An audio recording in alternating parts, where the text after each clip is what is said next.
Bismillahirrahmanirrahim. Kita akan lanjut lagi belajar yaitu mad asli. Mad asli disebut juga dengan mad tabi'i. Disebut juga dengan mad tabi'i.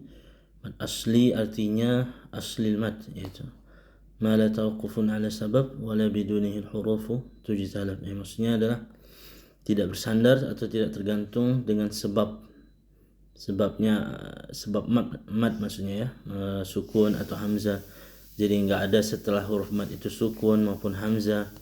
Jadi dia asli dari mad itu sendiri, ya. Maka disebut mad asli, ya. Disebut juga mad tabi'i, ya. Mad tabi'i maksudnya mad yang secara natural, ya. Orang kalau membaca itu pasti dia bacanya dua harokat seperti itu. Itu mad, maka disebut mad tabi'i, ya. Mad tabi'i secara natural, dia orang yang tahu bahasa Arab biasanya dia langsung baca walaupun dia belum pernah belajar tajwid atau misalkan sama sekali, ya, maksudnya enggak terlalu mendalam tajwidnya seperti itu, maka dia baca secara natural, secara alami, dia baca berapa? Dua harokat, ya. Yaitu mad asli apabila ada huruf mad, ya, huruf mad yang ketiga, baik itu alif maupun waw maupun ya, ya. Nah, setelahnya huruf berharokat, ya. Makanya dia tidak ada sebabnya. Jadi setelahnya itu bukan sukun, ya, karena kalau sukun dia masuk nanti ke bukan mad tabi'i lagi, jadi mad yang lebih dari dua harokat dibacanya seperti itu, ya. Atau yang bukan setelahnya hamzah, karena kalau setelahnya hamzah maka nanti bacanya lebih dari dua harokat seperti itu, ya. Nah, contohnya seperti qala, ya. Qala yaqulu qila, ya. Kalau alif qala yaqulu qila, jadi bacanya itu cuma dua kali ketukan saja. Kalau pakai tangan itu qala qala ya, ya, gitu. Atau pakai al-qabdu wal bastu, gitu kan. Jadi dia seakan-akan dia dua harokat gitu. Jadi qaf ini seakan-akan dia seperti dua qaf yang berharokat seperti ini. Nah, ketika kita mengucapkan maka waktu yang dibutuhkan misalkan di sini 1 detik, di sini misalkan anggaplah ya 1 detik atau 2 detik misalkan saja.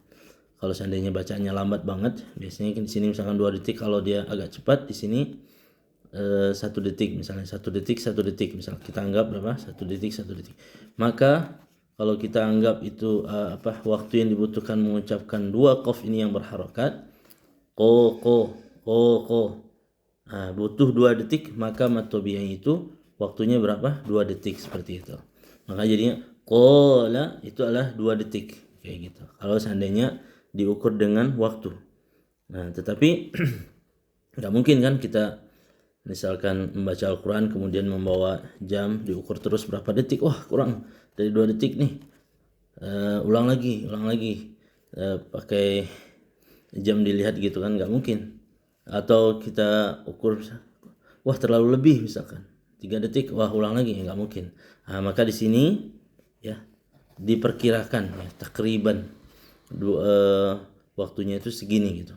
Nanti kita lebih tahu detailnya itu ketika kita talaqi dengan syekh. Maka kita bilang qala, jika syekh atau guru kita bilang sudah cukup, maka itu sudah cukup, karena dia orang yang paling mengerti ukuran atau waktu yang dibutuhkan mengucapkan mad asli, ya. Qala yaqulu qila, tidak boleh terlalu panjang. Qala yaqulu, tidak boleh terlalu panjang. Terlalu panjang enggak boleh, ya. Contoh yang kedua, mala nuhiha, ya kan, mala. Nah, di sini tidak boleh juga ada penekanan yang terlalu kuat, ya. Misalnya kita bilang qala yaqulu qila mala. Nah, itu terlalu kuat karena huruf mad itu bersifatnya apa? Sifatnya lembut ya. Halus. Jadi bacanya qala biasa. Yaqulu mala nuhiha ya seperti itu. Nah, huruf mad ini ya, mad ini apakah dibaca tarqiq atau tafkhim? Nah, dia mengikuti huruf sebelumnya. Kalau seandainya huruf sebelumnya adalah qaf, maka alif ini juga harus dibaca tafkhim karena qaf tafkhim. Maka alif juga tafkhim. Maka jadinya qala. Nah, kita tidak boleh membaca alif itu dengan tarqiq karena sebelumnya huruf isti'ala, huruf tafkhim. Qala, enggak boleh qala, ya, untuk tujuan mentarkikan alif enggak bisa. Ya, alif itu mengikuti tabi' lima qablahu, mengikuti yang sebelumnya. Kalau sebelumnya tafkhim maka alif juga jadi tafkhim. Qala. Kalau sebelumnya tarqiq seperti mala di sini ya. Nah, ini mala, maka dibacanya juga apa? Harus alifnya ini tarqiq jadinya atau tipis mala. Mala, enggak boleh mol enggak. Mala ya seperti itu ya. Qala mala nuhiha ya. Barakallahu fikum. Assalamualaikum warahmatullahi wabarakatuh.